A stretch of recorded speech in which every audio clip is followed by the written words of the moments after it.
As the U.S. does more business with the Chinese, policymakers find it harder to take a tough stance. Mr. Schatz, thank you for being on the Washington Journal. Thank you very much. House of Representatives is coming into session. Thanks for being with us today. The House will be in order. The Chair lays before the House communication from the Speaker. The Speaker's Rooms, Washington, D.C., February 16, 2012. I hereby appoint the Honorable Daniel Webster to act as Speaker pro tempore on this day. Signed, John A. Boehner, Speaker of the House of Representatives. Pursuant to the order of the House on January 17, 2012, the Chair will now recognize members from lists submitted by the majority and minority leaders for morning hour debate.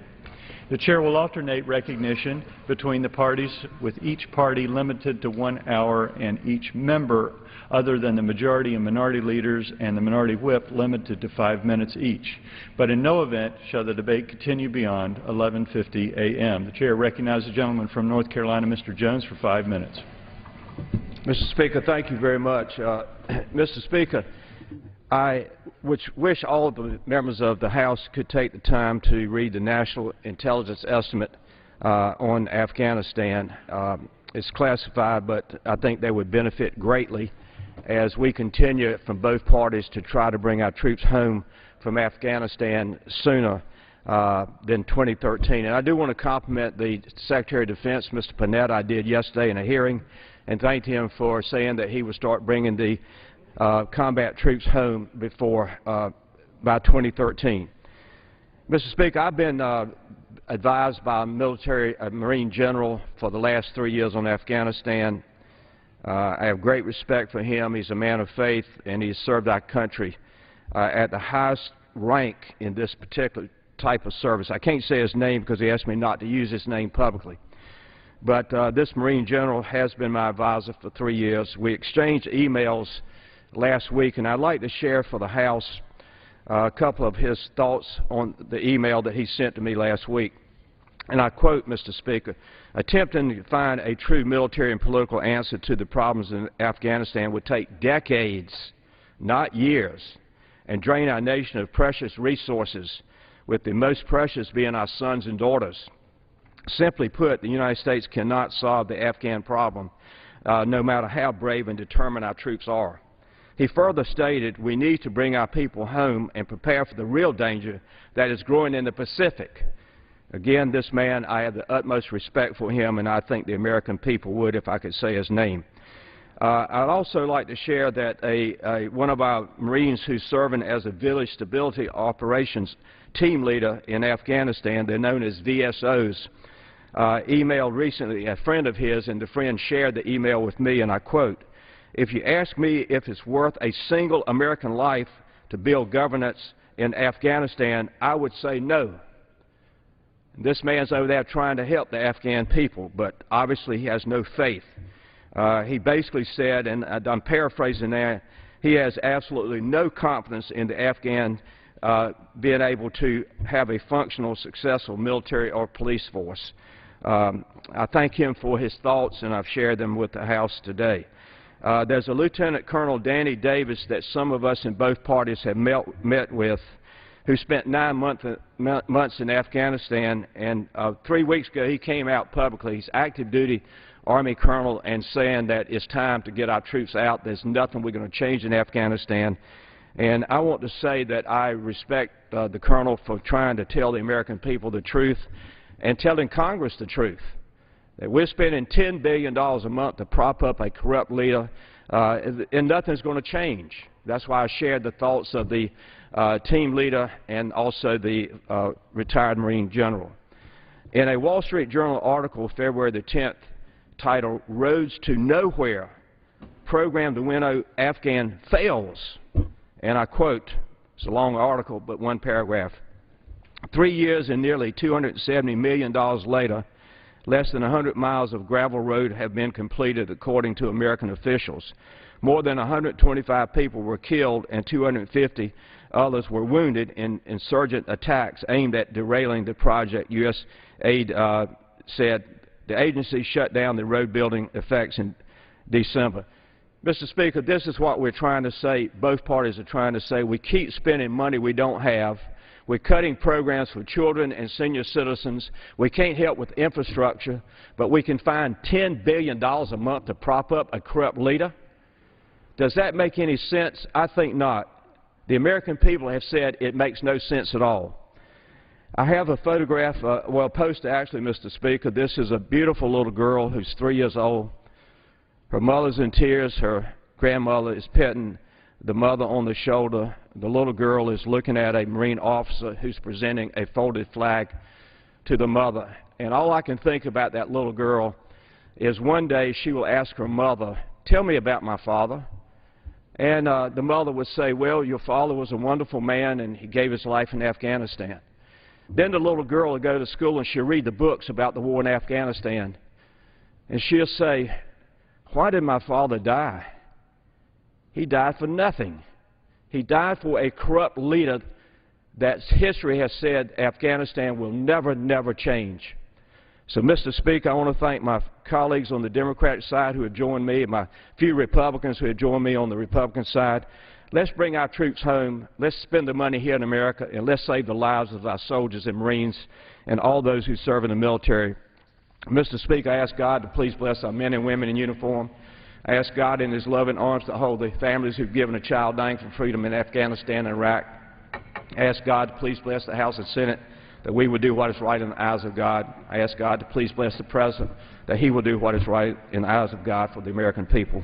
And 3 times I will say, God please, God please, God please continue to bless America, and I yield back the balance of my time.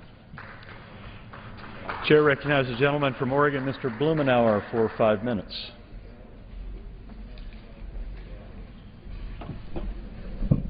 Thank you, Mr. Speaker. This week we watched the settlement unfold between the Department of Justice, state attorneys generals, and the major banks. $26 billion sounds like a lot of money, but given that almost 1 in 4 homeowners owe more on their mortgage than the value of the home, lost some $700 billion in value, this is a step in the right direction that will help some people, but not really a major correction. There are still too few real pressures to get the market right. There is a simple answer that won't cost the taxpayers a dime and which will stabilize the housing depression within a year, that would help reestablish home values and encourage banks to work with their customers who are underwater. The recent decision of American Airlines to pursue bankruptcy is illustrative. This corporate giant could actually pay its bills. It had some $4 billion in cash, still taking in revenue, but it made a strategic judgment to use the bankruptcy laws to reposition itself to win market rate loan terms, to modify its union contracts and the pension obligations to its employees, because under the law, a bankruptcy judge can adjust these business relationships to reflect current market conditions. For a business, that is. Curiously, homeowners are treated differently.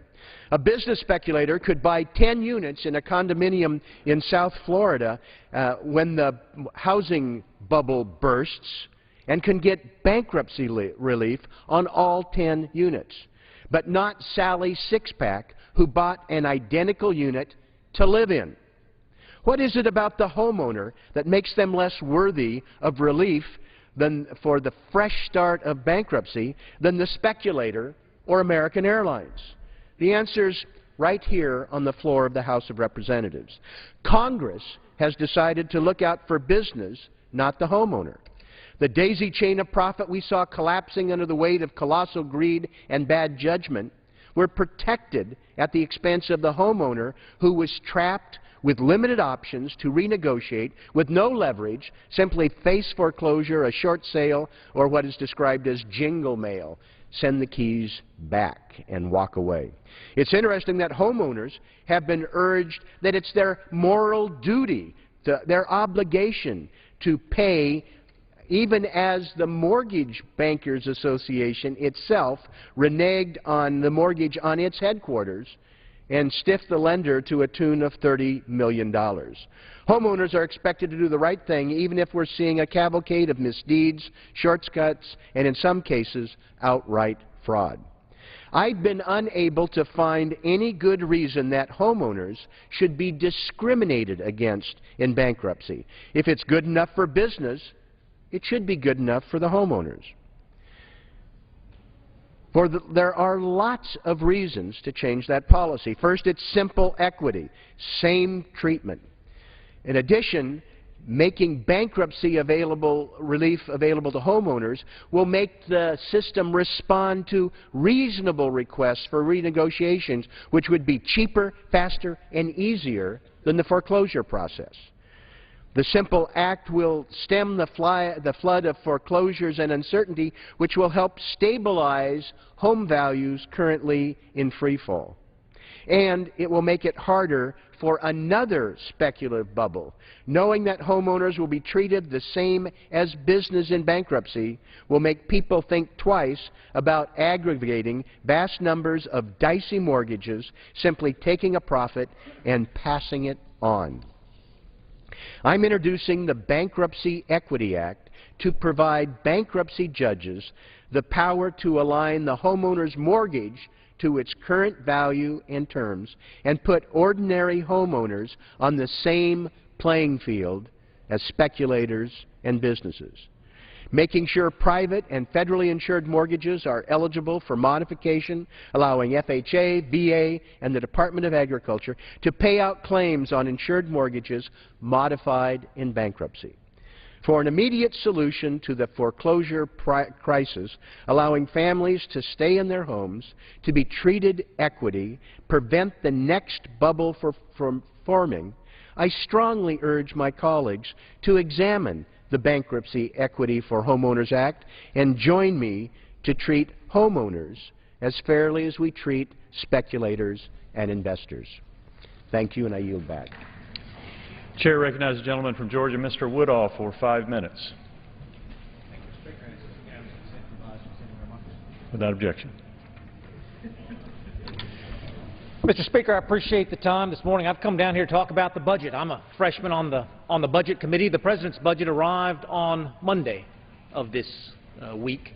Here in the Budget Committee, we had the acting OMB director with us yesterday. We have the Treasury Secretary with us today, and we're exploring this budget. Now, I must tell you, Mr. Speaker, I may be a hardcore conservative Republican from the Deep South, but I am grateful to this President for releasing a budget. A budget is a moral document, Mr. Speaker. It is a moral document that talks about what your priorities are for us as a nation. Now, our rule book, that's going to happen to this economy, Mr. Speaker, if we don't get this budget situation put together. Our rule book for the country is the Constitution of the United States. That's the rule book by which everything we do in this nation must comply.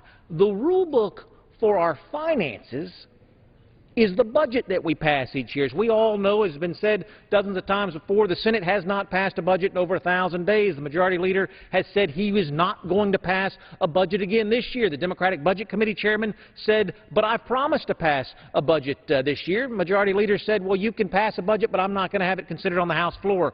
That's wrong. What the President did in releasing a budget this week, that's right. That's right, because we have to lay out our competing visions. Now, I will tell you there are a couple of things that need to be in a budget, Mr. Speaker. The budget needs to talk about spending restraint. I don't think there's a family in this country that believes the federal government is spending too little. Spending restraint must be a component of every budget. The President laid out his ideas this week. Repairing the safety net, Mr. Speaker, making sure that that safety net that families depend on when hard times come, making sure that that safety net is resilient, that it is in fact a spring and not a cushion, that it is a pathway out instead of a lifestyle choice. Those things are important. Budget should contain those. Entitlement reform, Mr. Speaker. And I want to say earned entitlements, because men and women in this country have been paying 15.3% of their income, if they're in my generation, a little less in earlier generations, but been paying out of their paychecks to gain access to Social Security and Medicare. But those two programs, we all know, are underfunded, are headed towards financial crisis, and a budget should talk about what your solutions are to restore faith in those programs for all Americans. and tax reform, Mr. Speaker. Tax reform.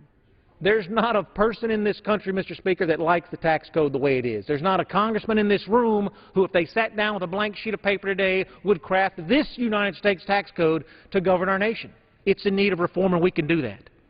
But, Mr. Speaker, of spending restraint, of repairing the safety net, of entitlement reform, and of tax reform, the President's budget was devoid of any. Of any. Nothing to save Medicare for future generations. Nothing to protect Social Security for these generations and furthers. Nothing to change those safety net programs, Mr. Speaker, to ensure that they are that hand up instead of that hand out. Nothing to build upon our work ethic that we have in this country by reforming the tax code and bringing businesses back to American shores.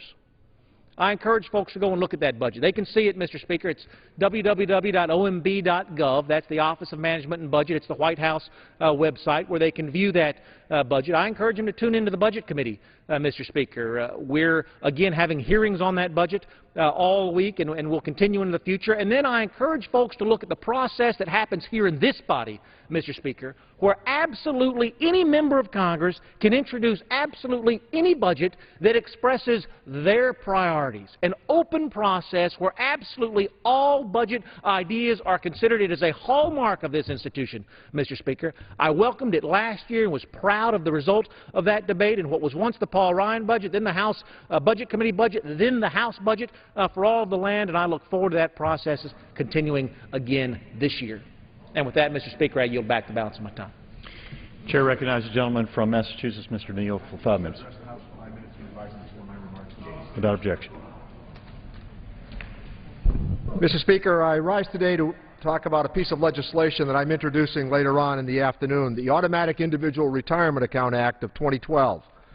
According to Boston College's Center for Retirement Research, the United States has a retirement income deficit of $6.6 trillion. This is a gap between what Americans need for retirement and the amount that they've actually saved. This amounts to more than $90,000 per household. This is a staggering number and demonstrates that we as Americans need to do a more proper job of preparing for financially secure retirements. One area that I think we need to focus on is getting more low and middle income workers into a retirement savings plan, and the Auto IRA would do just that.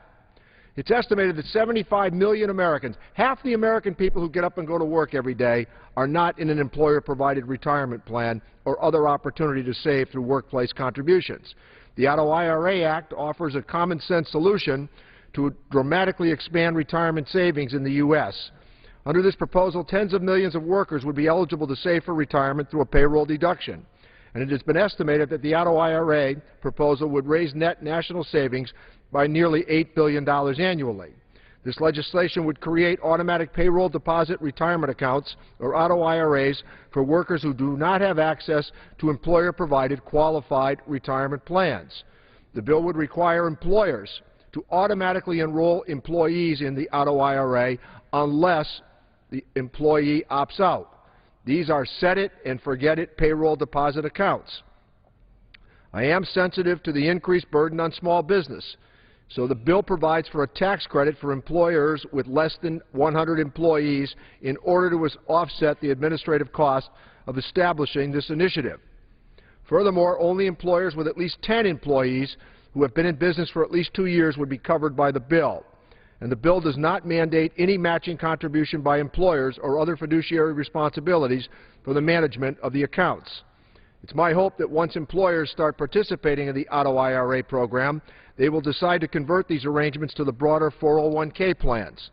The IRA contribution limits are lower than the 401k limits, so business owners may see incentives to switch to bigger plans. And we've also enhanced the small employer pension plan startup credit, so if an Auto IRA employer switches from Auto IRA to 401k plans, they will get a credit for 3 years instead of 2. Listen to this. This proposal was jointly developed working with me through the Brookings Institution and the Heritage Foundation. It has garnered widespread support, including AARP, the United States Black Chamber of Commerce, the Women's Institute for a Secure Retirement, and the Aspen Institute Initiative on Financial Security. You should join in supporting this legislation. I'm also highlighting another retirement plan bill that I'm introducing today, the Retirement Plan Simplification and Enhancement Act. Our current retirement plans rules are very complicated. This bill includes a number of common sense reforms that will simplify the rules while we still protect participants. Under current law, small businesses that adopt the new retirement plan are eligible for a tax credit to cover some of their startup costs. We are tripling the credit to $1,500 to cover all of these expenses. I hope this will encourage more small employers to sponsor retirement plans. Currently, employers can exclude some part-time workers from participating in their 401k plans. As women are more likely to work part-time than men, these rules can be quite harmful to them. So my bill would require employers to allow certain long-term part-time employers to make elective deferrals to their 401k plans. Both of these bills are common-sense reforms that will help Americans prepare for a good and financially secure retirement. I hope that you will join on to the Automatic IRA Act of 2012, the Retirement Plan Simplification and Enhancement Act. And thank you. Chair recognizes the gentleman from Pennsylvania, Mr. Thompson, for 5 minutes. Thank you, Mr. Speaker. I rise today as co-chair of the Bipartisan House and Career and Technical Education Caucus in order to recognize February as National Career and Technical Education Month. Career and technical education programs continue to evolve in order to ensure that workers are prepared to hold jobs in high-wage, high-skill, and high-demand career fields like engineering, information technology, healthcare, and advanced manufacturing for the 21st century. During this time of economic uncertainty and record high unemployment, career and technical education programs provide a lifeline for the underemployed who look to begin careers alongside young adults just starting out in the rapidly evolving job market. Career and technical education, while historically undervalued, helps tackle critical workforce shortages and provides an opportunity for America to remain globally competitive, while also engaging students in practical, real-world application of academics, coupled with hands-on work experience. Together, these programs provide for integrated learning experiences, which assist students with skills that promote career readiness. Whether for both high school students and adults retraining for a new field or further professional development, career and technical education programs are vital to our country's economic recovery. And while the limited federal investment has been stagnant for almost a decade, these programs have proven effective to ensure that America can continue to be the world's leading innovator. Now, as we move towards fiscal year 2013, I join with a bipartisan group of my colleagues in not only recognizing the importance of maintaining these federal investments for our country's future, but also saying thank you to the countless men and women who make these programs possible. They share a bold vision for Americans' future, which breaks from the cookie-cutter, straight-out-of-the-box education of the past, and recognize that America can and must remain a global leader. Mr. Speaker, career and technical education serves to ensure that we continue on that path, and I yield back. Chair recognizes the gentleman from Illinois, Mr. Gutierrez, for 5 minutes.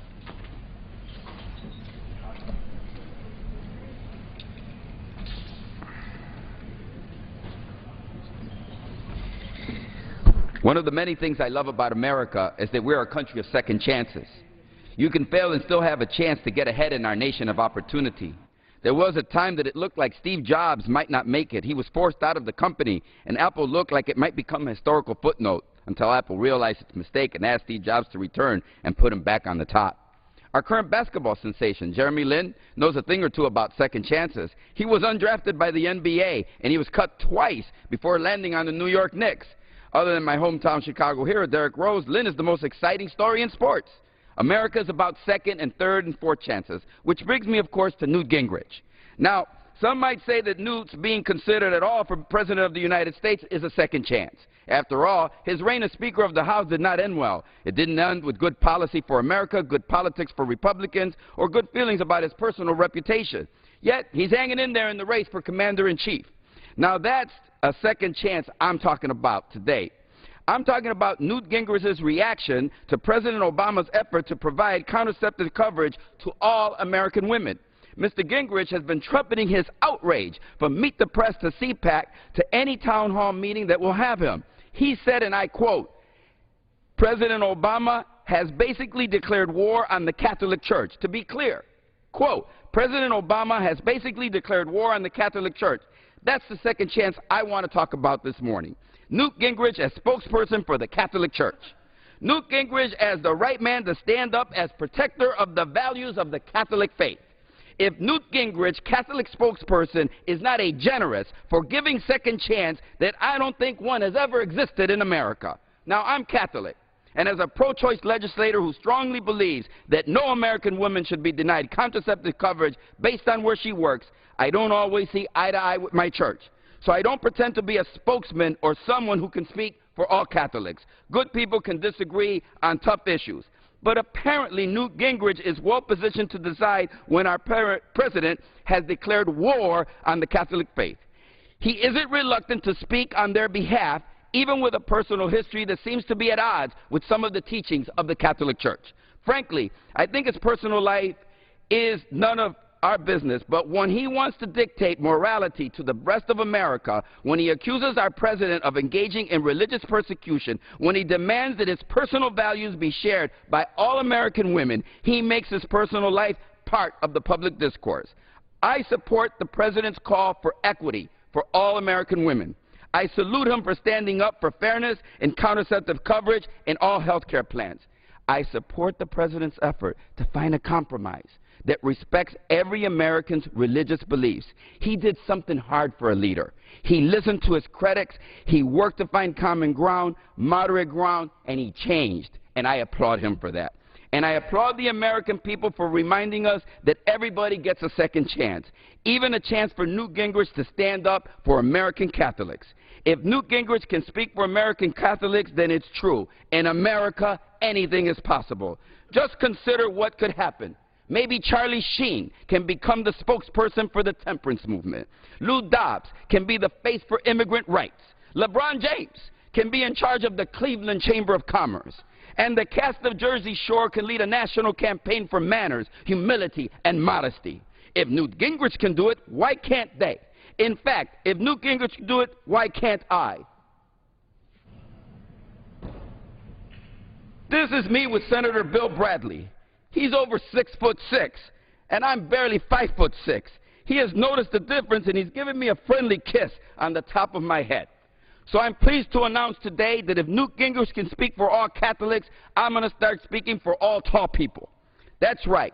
5'6" Congressman Luis Gutierrez, president of the National Association of Extremely Tall Americans. I'm no expert on being tall, but then again, Newt doesn't really seem to be an expert on the rules of the Catholic Church either, so what's going to stop me? Thank you, Mr. Speaker. Chair recognizes the gentleman from Tennessee, Mr. Duncan, for 5 minutes. Mr. Speaker, I request permission to address the House and revise and extend. You're recognized without objection. Mr. Speaker, Tony Blair was the Prime Minister of Great Britain and was considered to be a political liberal. And perhaps his actions didn't always match his words, but I would like to read a statement that he made at one point. Mr. Blair said, quote, "The role of government is to stabilize and then get out of the way as quickly as possible. Ultimately, the recovery will be led not by the government, but by industry, business, and the creativity, ingenuity, and enterprise of the people. If the measures you take in responding to the crisis diminish their incentives, curb their entrepreneurship, and make them feel unsure about the climate in which they are working, the recovery becomes uncertain." That was Tony Blair. Then Thomas Donahue, the national president of our National Chamber of Commerce, said at a job summit about 1.5 years ago here in Washington, he said, "The regulatory activity presently going on is so far above and beyond anything we have ever seen in the history of this country that we are in danger of becoming a government of, by, and for the regulators instead of a government of, by, and for the people." I thought of these two things when I received a letter recently from one of my constituents who runs a small bank in East Tennessee. And he wrote to me this: He said one of the single greatest needs of small business is access to capital, and much of that small business lending capital is typically provided by America's more than 6,700 community banks. Yet community banks are by and large being forced to withhold and constrain lending at the time America needs it most. This is largely due to unprecedented onerous regulatory constraints being placed on community banks by federal bank examiners. And he goes on and says this: never in modern history have banks, especially community banks, been under greater pressure by banking regulators. Much of that pressure is unprecedented, virtually ignoring or redefining historic standards and definitions of bank examining. Routinely, banks are being required by bank examiners to classify and put into a non-accrual status loans that are current on their payments. In many cases, this can be far more than half of all their classified loan assets. This is enormously inconsistent with historic bank examination practices. And I go on quoting from this letter. In most cases, this results in a bank's capital being constrained and consequently may well lead to a forced merging of these banks by the Fed into the larger banks. Despite acknowledgement by the Fed that the two big banks represent a systemic threat to the U.S. and global banking systems, the big banks seemingly are allowed to keep getting bigger.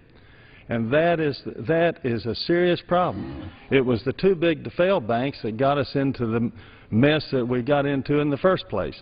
And now many of the smallest banks in this country are being forced out of existence or forced to merge, and so the big keep getting bigger and the small and the medium-sized ones are having a real struggle to survive. And finally, this banker wrote to me, he said, if America is going to have economic recovery and jobs depend on it, banks must not only be allowed to lend, but encouraged to lend. Instead, they are largely being constrained from lending, with much of that constraint attributable to overly aggressive bank examinations. By and large, most U.S. banks are having to shrink in size in response to the Fed's pressure, which translates into reduced lending. We have been going through a period of time, Mr. Speaker, in which President Bush and his Secretary of the Treasury at the tail end of their administration started saying this, and then President Obama and his Secretary of Treasury have been saying it. They've been saying loan, loan, loan, and then the local bank examiners have been saying no, no, no, and it's been holding us back. This country could be booming beyond belief right now, but we are holding it back in so many ways, and we will never come out and have a full and complete recovery unless that atmosphere changes. I heard a talk this morning by Governor Mitch Daniels of Indiana, and he said that our employment rate is less than 64% now, and he says that's the lowest it's been since the era of stay-at-home moms. And he said over a third of adult children are now living at home with their parents, which is way above what has been in the past. In fact, we have unemployment rate that is far too high, but our underemployment rate is perhaps even much higher. And all across this country, you have college graduates who are working as waiters and waitresses in restaurants or in other low-paying jobs because they've gotten college degrees and can't find good jobs, because we've sent so many good jobs to other countries in recent years, and because our regulatory environment is holding this country back and keeping it from booming as it should be right now. Thank you, Mr. Speaker. Chair recognizes the gentleman from Vermont, Mr. Welsh, for 5 minutes. Thank you, Mr. Speaker. Seek to address the House for 5 minutes, revise and extend. You're recognized, and without objection, show that done. Thank you, Mr. Speaker. On February 1st of this year, Defense Secretary Leon Panetta said that American forces would step back from a combat role in Afghanistan as early as mid-2013. This is a year faster than had been announced only months previously. He also added that U.S. troops would move into an advise and assist role to Afghanistan security forces. Now, I know that most everyone who's joined me on this floor this morning would want a faster transition. But to be frank, we wish we could have avoided much of this 10-year nation building altogether. But I rise today to express my strong support for the administration's decision to reduce our military footprint on an accelerated timeline. Mr. Speaker, our soldiers our men and women in uniform will do and do whatever it is we ask of them. And indeed, the sacrifices that our soldiers and their families have made have been extraordinary. And just this morning with Congressman Donnelly, I met a family who lost their dad, and his son is here who was serving with him in Afghanistan. And there's nothing that we can do to adequately express to them our enormous appreciation for their sacrifice. If we did not have men and women who, at the call of the Commander-in-Chief, would put on the uniform and report for duty and do what the Commander-in-Chief and this Congress authorized, we would not have a United States of America. But the obligation we have to the citizens from our districts that are willing to make that sacrifice is to give them a policy worthy of their willingness to make that sacrifice. And it's time that we do all we can to accelerate our withdrawal from Afghanistan. And the reason is this. That's what our national security requires. There was a very valid reason to go into Afghanistan. It was the home of Osama bin Laden. The Taliban gave him sanctuary. Al-Qaeda had free hand. Our policy was right when it was started, but it transformed itself into a nation-building policy where our partner has become a corrupt Afghanistan government that's unreliable, that is squandering taxpayer money, that is not cooperating with the American military. And the question is, should the American taxpayer and the American soldier be required to do nation building in Afghanistan, particularly when the threat of terrorism is real, but it's not a nation-centered threat. It's dispersed around the globe.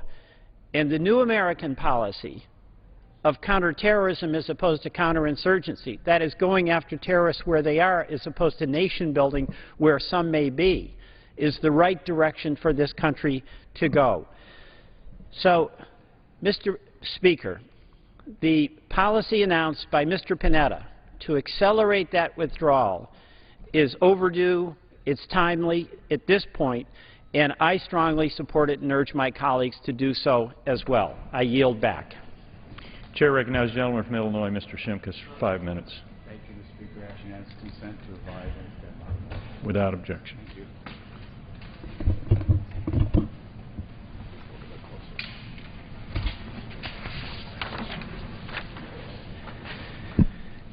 Thank you, Mr. Speaker. I come back to the floor again this week to continue to talk about high-level nuclear waste and its location around the country. And this week, you know, really saddens me because in the weeks past, when I've identified the U.S. senators from the appropriate states, usually I would have more in support of moving their high-level nuclear waste out of their state than who wants to vote to keep it in their state. And as I go to Connecticut today, and the states surrounding Connecticut, it's really amazing, Mr. Speaker, how many senators have gone on record to say, no, it's okay, we'll just keep this nuclear waste in our state for 15, 20, 25 more years. So with that, let's look at the options we have here. The nuclear power plant that I'm addressing today is called Millstone. It's in Connecticut, and I always like to compare it to where the high-level nuclear waste should be, which is underneath a mountain in a desert in Nevada.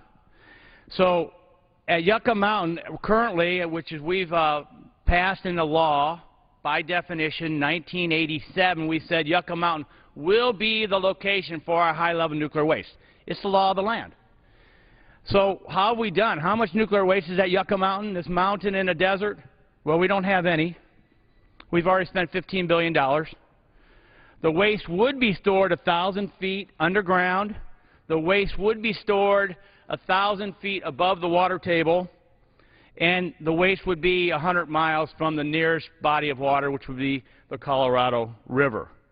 Well, let's compare it to Millstone in Connecticut. Right now, Millstone has 1,350 million tons of uranium, a spent nuclear fuel on site. The waste is stored in pools and in dry casks. The waste is 15 to 20 feet from the water table, and it is on Niantic Bay just off Long Island Sound. Here's a picture. Here's the nuclear power plant. Here's the bay, it's right next to the water. And without moving forward on Yucca Mountain, this waste will continue to be stored there 15, 20, 25 more years. So let's look at the senators from the surrounding states that border this body of water. We have Senator Blumenthal new. He's said in a campaign interview that he opposed Senator Reid's fight to prevent Yucca Mountain. So there, we put him in the yes column. Senator Lieberman voted no in 02, so we put him in the no column.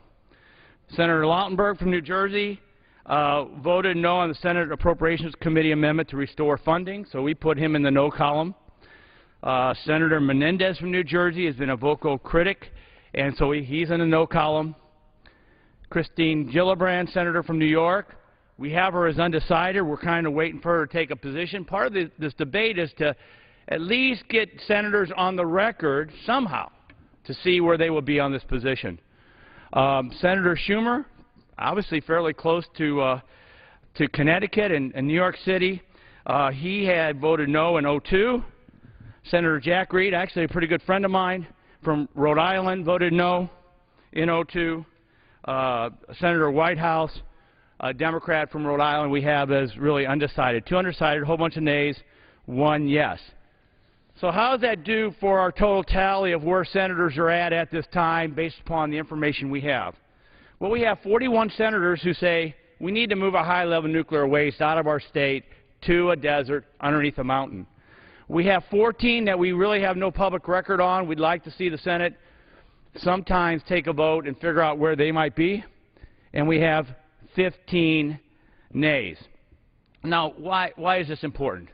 The Nuclear Waste Policy Act in 1982 said, let's find a single repository. The Blue Ribbon Commission, which testified before my committee just last week, said, we need a long-term geological repository. And as I quoted in a story yesterday, Brent Scowcroft, the co-chair, said, we're not excluding Yucca Mountain. But we have so much nuclear waste now that we're going to have to find a second location. So you can continue your fight on Yucca Mountain, but the Blue Ribbon Commission said we need a long-term geological storage, centralized.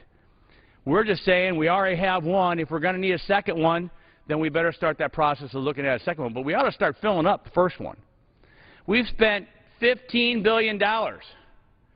And why aren't we moving forward? Well, we have the majority leader of the Senate who says no. In fact, my colleague, Mr. Clyburn, was quoted in the paper as saying, as long as Harry Reid is alive, Yucca is dead. I yield back my time. Chair recognizes the gentlelady from Florida, Ms. Wasserman Schultz, for 5 minutes. Thank you, Mr. Speaker. I rise in strong opposition to the so-called Pioneer Act that, among other things, repeals the Gulf of Mexico Energy Security Act, or GOMESA. It's hard to believe that the lessons of the Deepwater Horizon spill are already being forgotten less than 2 years after almost 5 million barrels of oil flowed out into the ocean and devastated the Gulf region's environment and economy. Through this horrible tragedy, we learned firsthand the dangers of drilling at extreme ocean depths and the difficulties in stopping a spill once it occurs. We also learned the dangers posed by the powerful Gulf of Mexico loop currents in the eastern Gulf.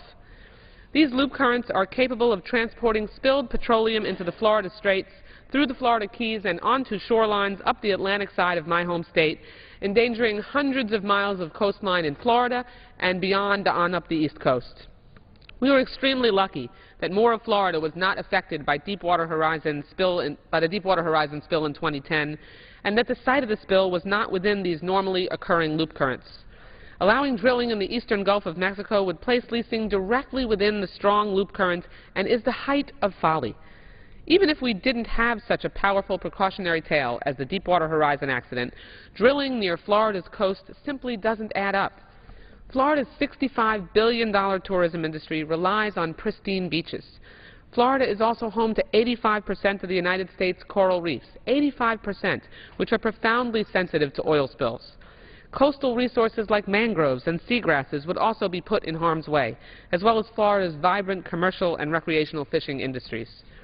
That is why so many bipartisan members of Florida's congressional delegation have lined up in opposing drilling near our shores. In fact, a few weeks ago, Florida Congressman John Mica held a field hearing in Miami to discuss the dangers of offshore drilling by Cuba that is within 100 miles of Florida's shores. The Florida Lieutenant Governor, a Republican, Jennifer Carroll, stated at that hearing that the Deepwater Horizon incident in 2010 has shown that a spill that poses even a potential of impacting Florida's water or land causes a huge negative impact on the economy. I could not have said it better myself, and this is why we simply should not allow drilling in the eastern Gulf of Mexico. I would welcome a debate weighing the harms against the benefits of expanding offshore exploration of Florida's coastline if the benefits were comparable to the risks. But they're not even close. Expanding drilling for oil in the Gulf of Mexico would not lower gas prices or produce enough oil to reduce our dependence on foreign oil. In short, opening the eastern Gulf of Mexico is not the answer to our energy concerns. If we are serious about weaning our dependence on foreign oil, we need to continue the clean energy policies of the Obama administration and efforts in recent years by Congress. We have more domestic oil production today, right now, than we have ever had. And for example, the 2007 bipartisan effort to increase the fuel efficiency of cars over the next decade will have a profound effect on the demand side of the supply-demand equation. The Natural Resources Defense Council estimates that by 2020, the new auto fuel standards will save consumers $65 billion in fuel costs by cutting consumption by 1.3 million barrels a day, more than could be produced in the eastern Gulf in an entire year. Finally, a little history lesson on the 2006 law that this bill will repeal. In 2006, Republican leadership in both houses of Congress enacted GOMESA, which opened 8 million acres for new oil drilling leases off of Florida's panhandle in the eastern Gulf of Mexico. In exchange, the 2006 law placed the rest of the eastern Gulf under a statutory moratorium until 2022. That agreement should be honored, not tossed aside less than 6 years later. Our word must be our bond, or negotiations and handshakes are rendered meaningless. In my 19-year legislative career, your word being your bond has always supposed to be paramount. In this case, apparently, there are some members of the Republican leadership that don't believe that and are willing to cast it aside. Beyond the economic and environmental reasons for honoring the 2006 deal, protecting our military training areas is also important.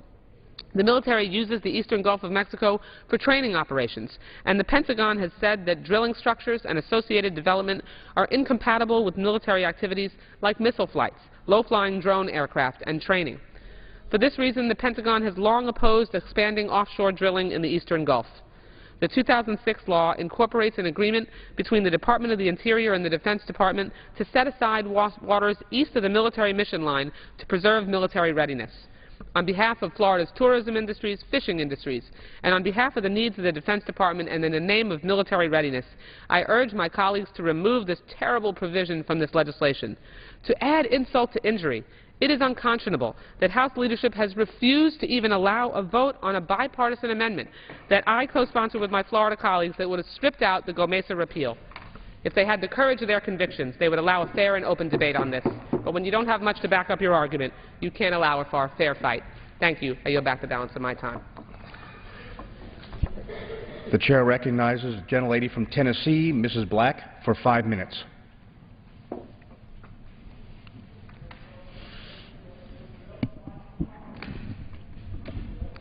Thank you, Mr. Speaker.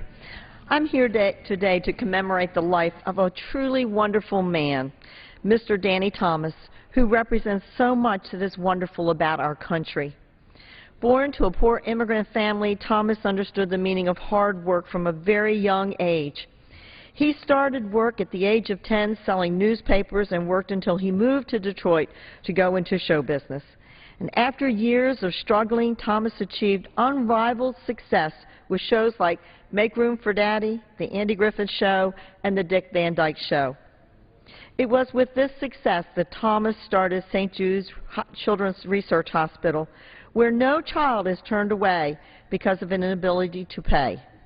Since it opened in 1962, St. Jude has saved thousands of lives, helped countless families, and forwarded vital research on childhood cancer and other diseases. This month, marks the 50th anniversary of St. Jude's, and to commemorate this incredible work done at St. Jude's, the U.S. Postal Service is honoring Danny Thomas and St. Jude's with a commemorative stamp. I can think of no one and no charity more worthy for this honor than Thomas and St. Jude's. His is a story of hard work, success, and giving. I yield back my time. The chair recognizes the gentleman from Indiana, Mr. Donnelly, for 5 minutes.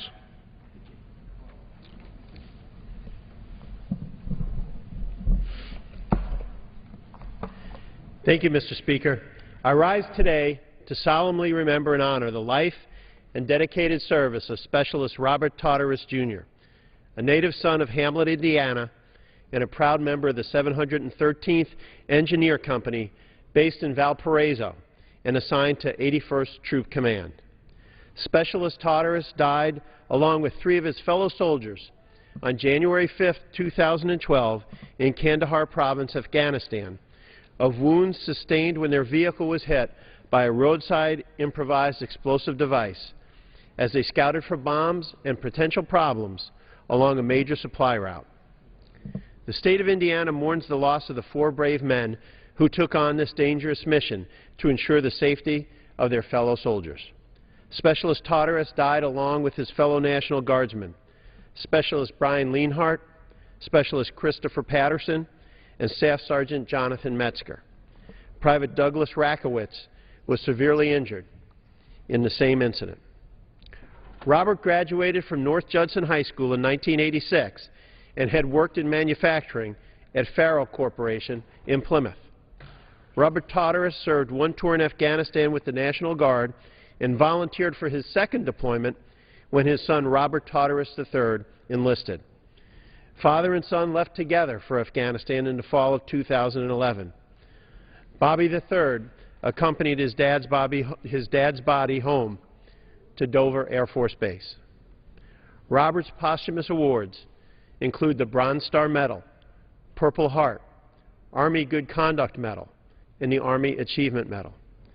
He also earned the National Defense Service Medal, Afghanistan Campaign Medal with Bronze Service Star, Global War on Terrorism Service Medal, Armed Forces Reserve Medal with M device, Army Service Ribbon, Overseas Service Ribbon, the NATO Medal, Combat Action Badge, Driver and Mechanic Badge, Combat and Special Skill Badge, Basic Marksmanship Qualification Badge, and the Overseas Service Bar.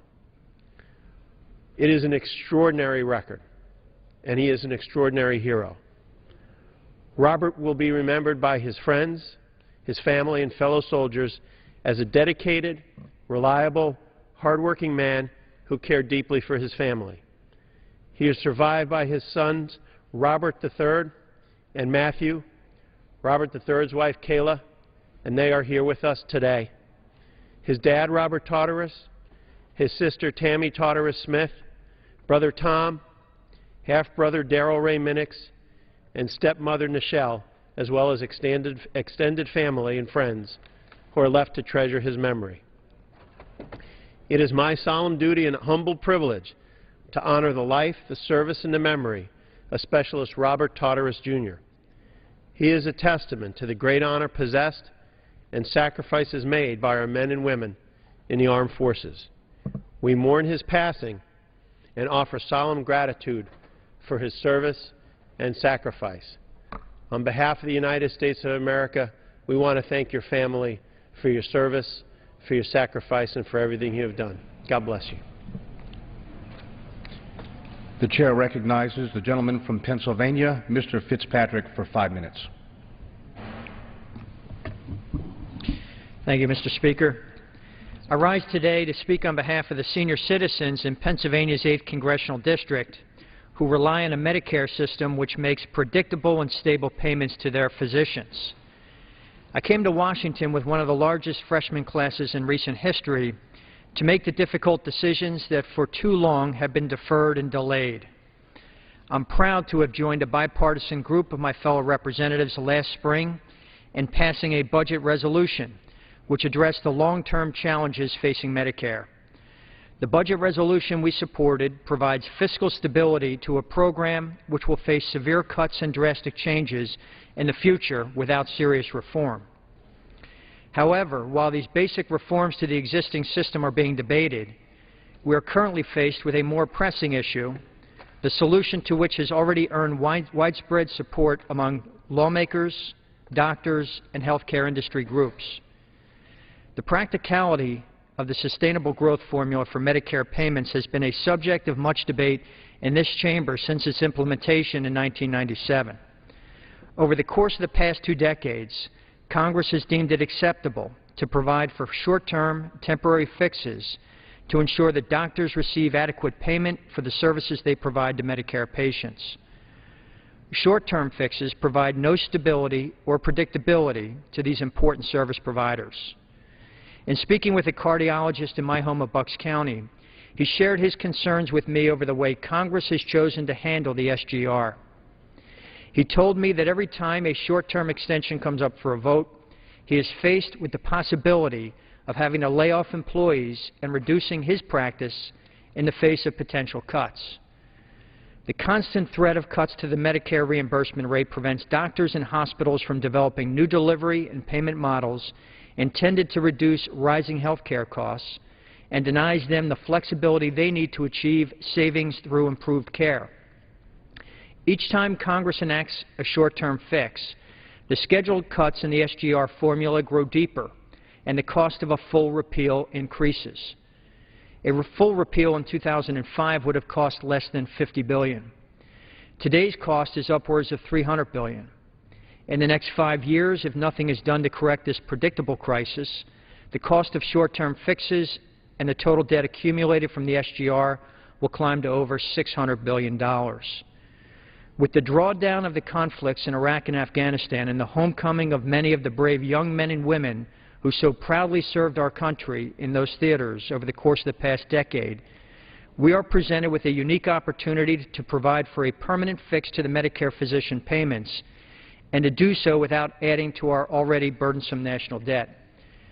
The use of savings from the Overseas Contingency Operations Fund to permanently repeal the SGR formula will provide doctors and their patients with the certainty they so desperately need in these difficult economic times. As with so many of the challenges facing our nation today, we are presented with 2 clear options. We can choose to ignore the problems posed by the SGR formula to doctors, seniors, and to our fiscal health by continuing the practice of short-term fixes and forced draconian cuts to hospitals and healthcare providers and apply the savings from the OCO funds elsewhere.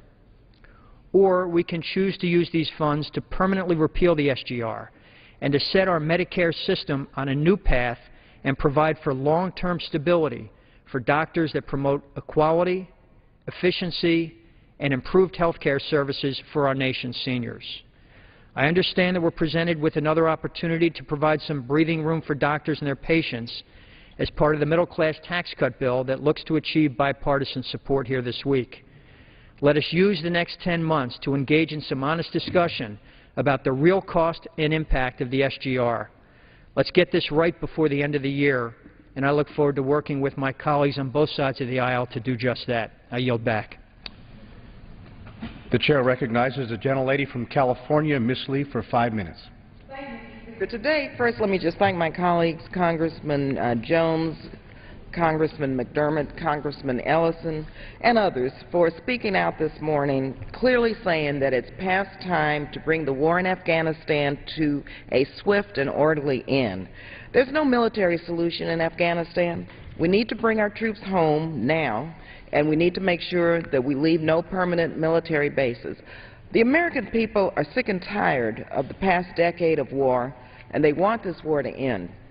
At a time when tens of millions of Americans are unemployed and nearly 50 million Americans are living in poverty, the Pentagon is requesting almost $100 billion in the President's budget to fund overseas contingency operations, including the wars in Iraq and Afghanistan. Well, first of all, we all thought that the war in Iraq is really supposed to be over. So why in the world are we spending billions of dollars on a war that we are no longer fighting? Mr. Speaker, we've already spent over $1.3 trillion on the wars in Iraq and Afghanistan, and we cannot afford to blindly continue down this path. The reason, of course, that I voted against that original resolution in 2001 authorizing the use of military force was because it was a blank check for war against any nation, anywhere, anytime, any organization, and any individual.